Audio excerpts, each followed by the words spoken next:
Ами, да, адски много и са ми правили проблеми и са ми се карали и ми изтъкват това, че ми е един от това, че съм много капризна относно облеклото.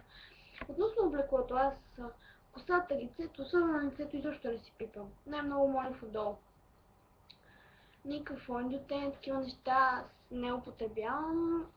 Изправям си косата най-много веднъж 2 пъти в седмицата. Защото тя ми е ето така, каквато я виждате. Тя си я правя по принцип, просто съм си харесвам. Иначе, да, много обичам. Тоест, много капризнича относно всичко, свързано с облеклото ми. Дори чорапите. Не мога. Първо веднъж съм с едни розови кецове и изпаха една приятелка, Цветомира, и там единия чорап си го изгубих, после ми беше частта, така де.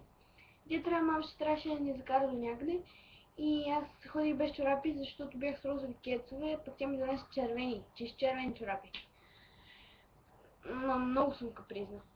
Лицето, лицето, това кремове, примерно да нямам пъпки, защото аз нямам в момента, т.е. кремовете много добре действат. Спирала и молив най-много. Или изправяне за косата.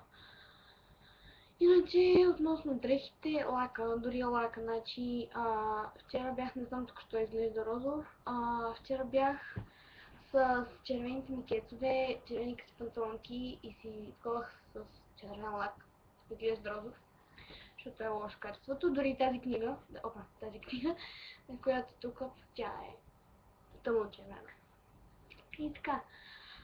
И да, много голямо внимание обръщам на това. Много огромно внимание. Толкова съм капризна и като нещо не ми се получи, се ядосвам така, ама който ме пипне с нещо, аз му почна да му викам. Сега имах някакъв случай, аз тук си изкарах целия живот. Имах някакъв случай, дето си взех, имах едни сандали, дето са много хубави. Това беше преди около година. И тръгнах на Казанлък, където съм в момента, и нямаше с какво ги облека. Аз много исках да ги облека, да ги обоя. И много исках, пък нищо не ми ставаше. Значи имаше една рокля, всъщност черна, но черно, и те не бяха в черно, и не бяха в нищо, което си отиваш в черното. Бяха много странен цвят, velour бяха много яки, но не си отиваха и аз там си изревах. И после накрая излязах с къси панталонки и една блуза, дето широка така, свободната, беше през лятото пак. И така де, в това видео описвам колко голями претенции имам относно облеклото си. И тук заявявам за рождения ден никакви дрехи. Никакви. Освен ако не прекараш с мен целия ден, за да знаеш какво нося, де. Но иначе, дрехи. Не. Не.